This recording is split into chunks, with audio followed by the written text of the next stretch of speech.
नमस्कार जी। आज का मेरा विचार है आत्मा। आत्मा हमारे शरीर में रहती है और फिर जब इसका खेल पूरा हो जाता है तो ये हमें छोड़ के चली जाती है। कब चली जाएगी ये कोई नहीं जानता।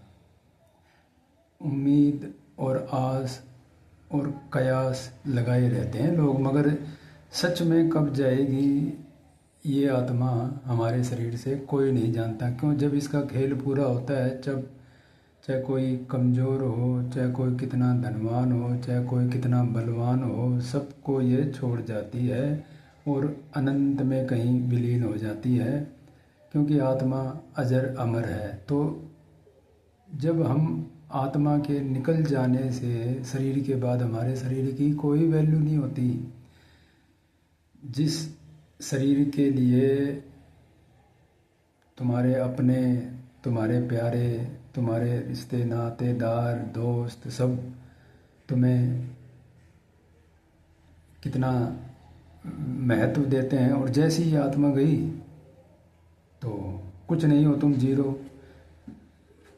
फिर सोचते हैं चलो इसको हटाओ यहाँ से। माना वो दुख होता है, क्यों? मोह होता है शरीर का, मगर इस आत्मा से किसी का मोह नहीं होता, क्योंकि न ये किसी को दिखती है। मगर जब ये शरीर से निकल जाती है तो फिर उस शरीर की कोई वैल्यू नहीं है। वहाँ उसकी जो बातें होती हैं, उसकी जो यादें होती हैं, वही रह जाती हैं। इंसान को, आत्मा को समझता ही नहीं है इंसान कभी अपने जीवन में। जो समझ लेता है वो फिर इस मोह माया से परे हो जाता है। मगर जब तक हमारे शरीर में आत्मा है तो ये हमें उलझाए रखेगी।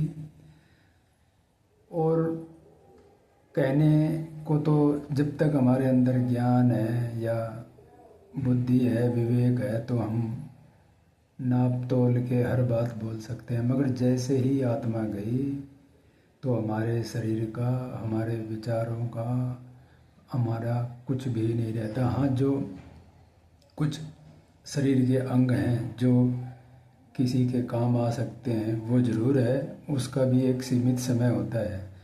तो शरीर का तो एक सीमित समय है, मगर इस आत्मा का कोई समय नहीं है। ना ये पहले कभी जन्मी, ना ये कभी मरेगी, और ना ये किसी को दिखेगी। मगर पता है, ज़रूर है, और इसके बिना कुछ भी नहीं है।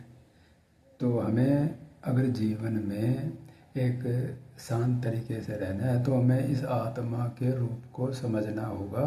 देखो, जीना और मरना तो ये निश्चित है, मगर जब तक आप इस जीवन रूपी खेल में विद्यमान हो तो आपको, जैसे खिलाड़ी बिना फाउल के खेलते हैं ना, इंसान को उसी तरह की से बिना फाउल खेले हुए अपने जीवन को जीना चाहिए, जिससे जो तुमसे संपर्क में आता है वो भी दुख ना पाए। ठीक है जी। राम राम, जय हिंद।